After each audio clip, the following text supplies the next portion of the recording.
Hey everybody, I was in the middle of making one of my deck videos. This one was on the framing and the decking, and I wanted to take a second out to make a separate video just on the deck rail supports here and show you how I connected them and how I fastened them.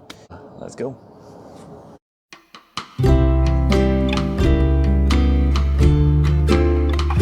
So the first thing I wanted to show you is how these posts are connected on my existing deck. I'm not a big fan of this system, so I'm trying to improve upon it. This post is notched out.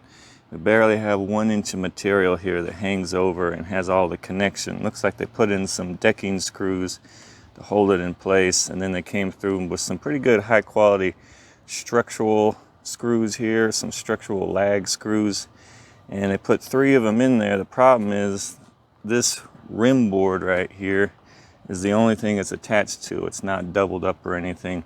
So once this fastener gets all the way through, all the threads are actually sticking out on the other side, so there's virtually no real connection here. So over time, that's not going to last. All right, so my drill in the dirt.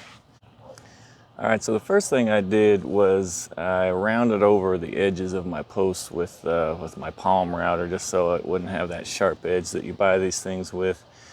And then I got my post leveler here, which gives me 2 level points.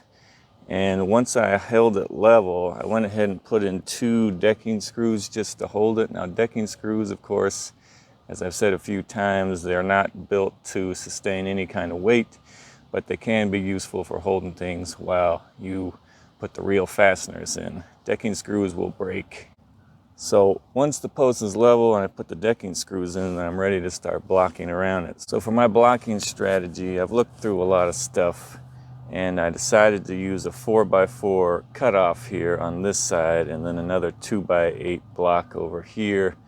So to connect this blocking system, you want to use structural screws because this has to be something that's going to last. So I went ahead and used some of those fasten masters that you saw on the other thing.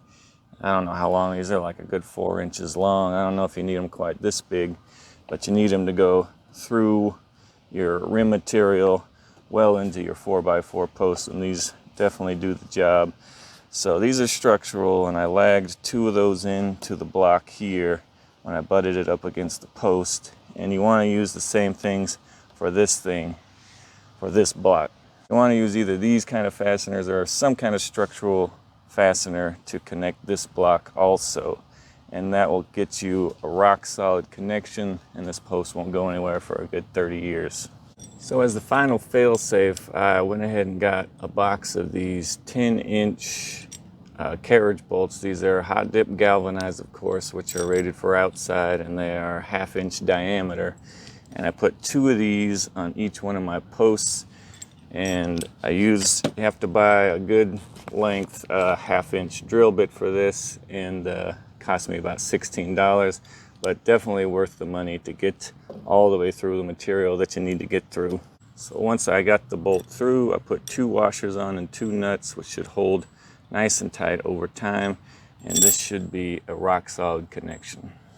Full disclosure though, I'm not a licensed contractor, I'm not a professional of any way, so this should not be the only or the first video that you watch on this kind of connection. You should watch a lot of videos, you should look up professionals, see what they have to say. Sometimes they're very smug in their videos, but that's just what you got to deal with. But this is a system that I saw similar, at least from a professional video, so I think this is a pretty good option for connecting these posts.